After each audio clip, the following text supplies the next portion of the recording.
All right. So here I am now. I'm in Hebrews 11, and we're talking about faith. And so in the last section, we saw that what do we see? I'll read, and then I'll refresh my memory. Hebrews 11. I'm going to go to verse 24. By faith, Moses, when he was come to years, refused to be called the son of Pharaoh's daughter.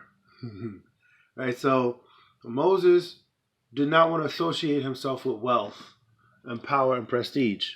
Now you have some people that walk around here talking about, I'm not black, and they'll do anything to associate themselves with white culture and the dominant society.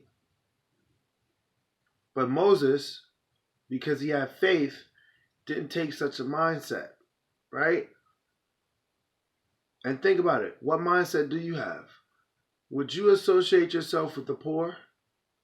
Jesus said, when I was hungry, you fed me. When I was naked, you clothed me. He said, when you did it to one of them, you did it to me. Jesus identified with the poor. Jesus did not identify with the dominant society. Jesus didn't identify with those who were doing well. He said, when I was in prison, you visited me. Do you identify with the people in prison? He said, when you did it to them, you did it to me. Let's keep going.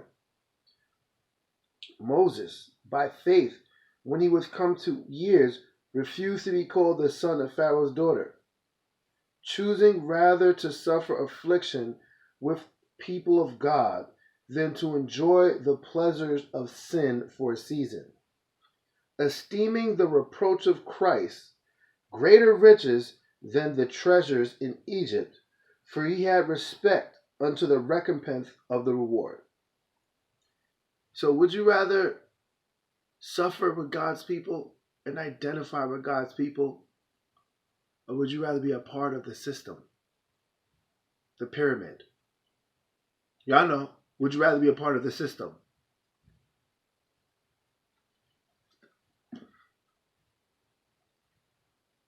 By faith he forsook Egypt, not fearing the wrath of the king, for he endured as seeing him who is invisible. How many? Once again, people afraid to lose their jobs. People afraid of the police. People afraid of the wrath. They're afraid of the wrath. But Moses wasn't afraid of the wrath. He wasn't afraid of it. He forsook it. He was a part of it. He was a part of it. He had access to it, but he was like, I love God more. And he couldn't see God. He couldn't see the invisible God. That's faith. That's faith. That's faith.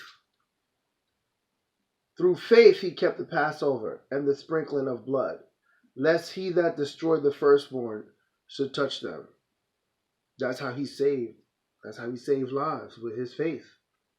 Because when the Spirit of God comes and the judgment comes, and you don't have the blood of the Lamb, if you didn't hear from God, you didn't get a word from God on what to do to protect yourself. By faith, they passed through the Red Sea as by dry land. You see, they passed through the Red Sea by faith. And those who didn't have faith, you know what happened to them? The water got them. By faith, they passed through the Red Sea as by dry land, which the Egyptians, essaying to do, were drowned. By faith, the walls of Jericho fell down after they were compassed about 7 days. By faith, the harlot Rahab perished not with them that believed not, when she had received the spies with peace. And what shall I say more? For time would not fail me to tell of Gideon, and of Barak, and of Samson, and of Jephthah, of David also, and Samuel, and of the prophets, who through faith subdued kingdoms, wrought righteousness, obtained promises, stopped the mouths of lions. How can you be a person of fear? How can you be a person of fear and a person of faith? How can you be afraid of anything or anybody? How can you? You can't be. You can't be. Like, afraid of who? The only person you should be afraid of is God. Did I do something wrong that God would be mad at me?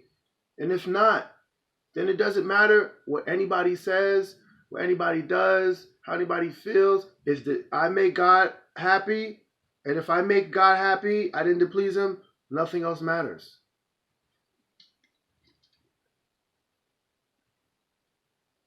Quench the violence of fire, escape the edge of the sword, out of weakness were made strong, waxed valiant in fight, turned to flight the armies of the aliens. Women received their dead raised to life again, and others were tortured, not accepting deliverance, that they might obtain a better resurrection. You see, if faith, you're willing to suffer. If you have faith, you're willing to suffer.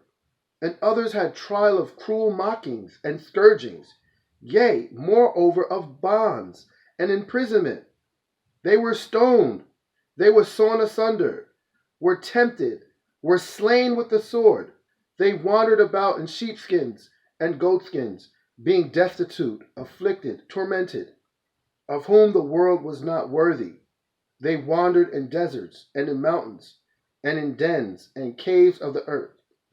And all these, having obtained a good report through faith, received not the promise. So they were still waiting for the promise. They suffered. These are people that you would say are unstable. Oh, they don't have a steady job. They don't have a steady home. They're bouncing from place to place. They're getting in trouble with the law. These were people who were living by faith. Are you living by faith? Who do you know that's living by faith? How many people do you know that are enjoying the benefits of the system and conforming to the benefits of the system? And they don't have no problems with the law. They don't have to move around. They've been in the same place. Who do you know that's living by faith? Are you living by faith? Thank you.